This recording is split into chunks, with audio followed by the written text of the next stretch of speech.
Blangkon itu dari berbagai macam apa ya yang mengikat di blangkon itu. Ada namanya kudungan, ada waton, ada tutupan, ada jebeh. Kata kepala manusia sebetulnya banyak terletak hal-hal yang hitam lah.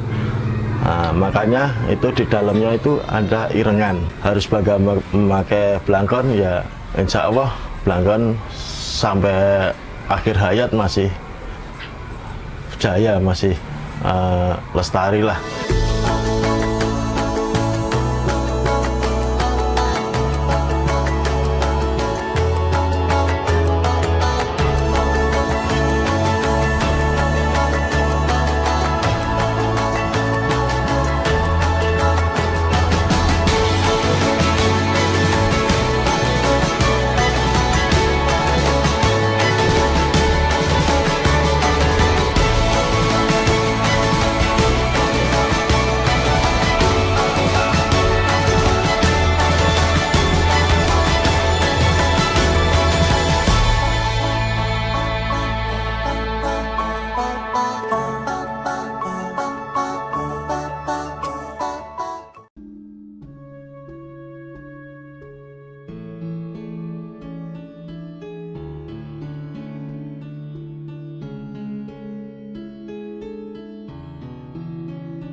Nama saya Nur, putra dari Bapak Kaswanto, pengrajin blangkon yang beralamat di Jalan Arjuna 1 nomor 6 RT 1 RW 5 Serengan.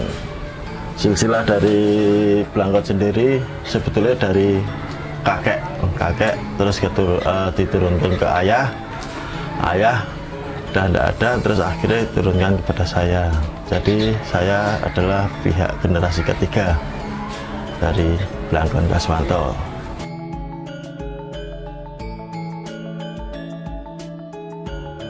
Tahap pertama cara pembuatan blangkon, pertama kita ngambil dari bahan jarik, terus kita potong-potong menjadi pola. Kita menyiapkan kardus, kita potong-potong jadi bentuk kayak ya pola, sebetulnya pola sama-sama potong. Kita jadikan satu. Terus alat-alat yang dibutuhkan untuk pembuatan blangkon: tang, supit, dom atau paku, cetakan itu sendiri, sikilan, yang kurang lebihnya itulah kayak alat-alat yang digunakan untuk blangkon sendiri.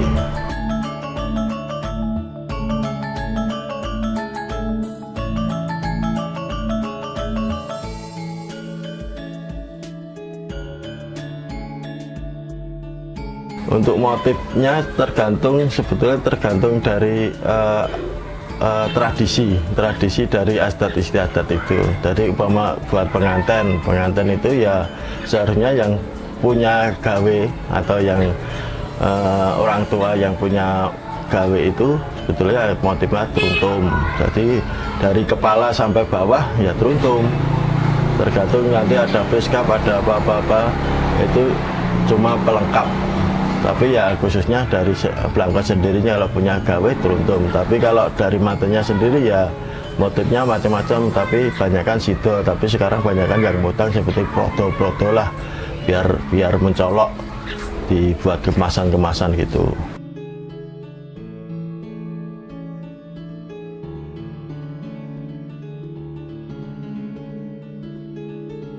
Untuk filosofi blangkon, betulnya blangkon itu dari berbagai macam apa ya yang mengikat di blangkon itu. Ada namanya kudungan, ada waton, ada tutupan, ada jebeh.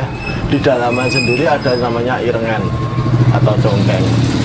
Untuk filosofi blangkon sendiri, kenapa di dalam itu namanya irengan atau congkeng?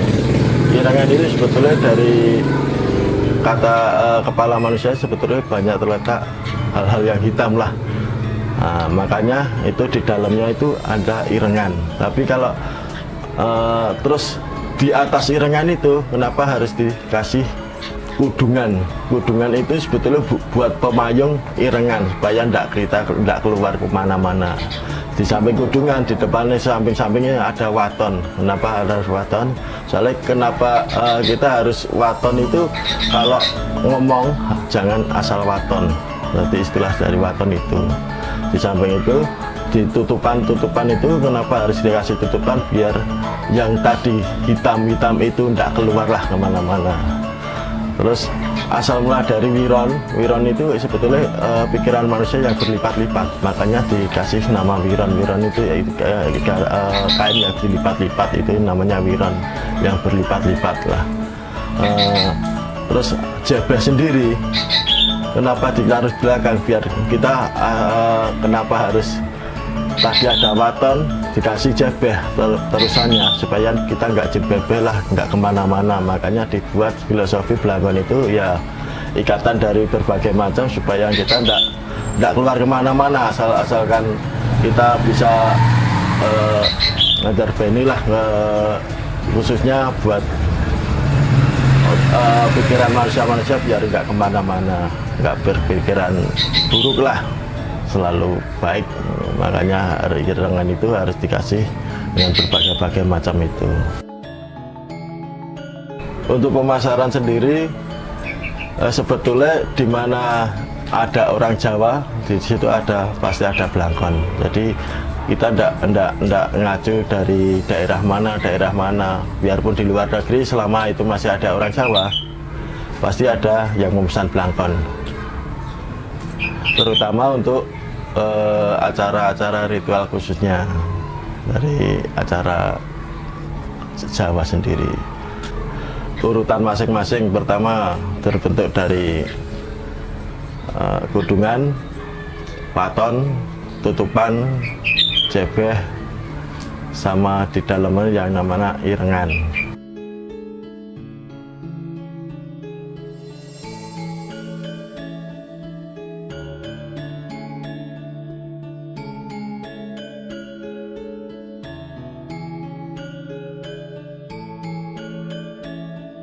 Untuk pemasaran sendiri, terus kendala-kendala masalah Blangkon ini sebetulnya ya, sini kampung Blangkon sudah banyak terdiri berbagai macam Blangkon, khususnya jenis-jenisnya Blangkon, khususnya orang Jawa, Blangkon Solo sendiri.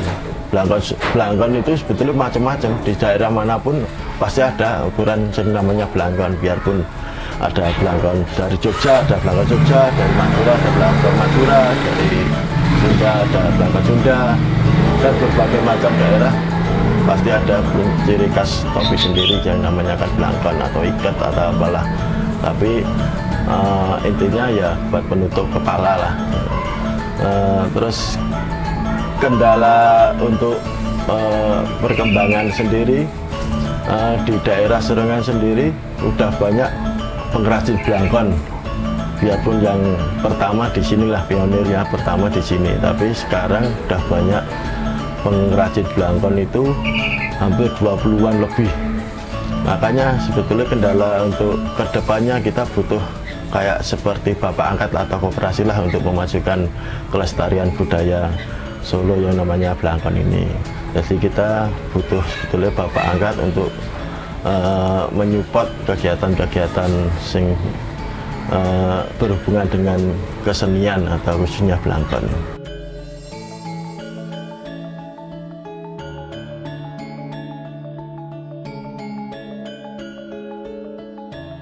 Harapan sendiri dari pengrajin Blangkon ya biasa sebetulnya. Kalau orang Solo bilang harus bagaimana memakai Blangkon, ya insya Allah Blangkon sampai akhir hayat masih jaya, masih lestari lah.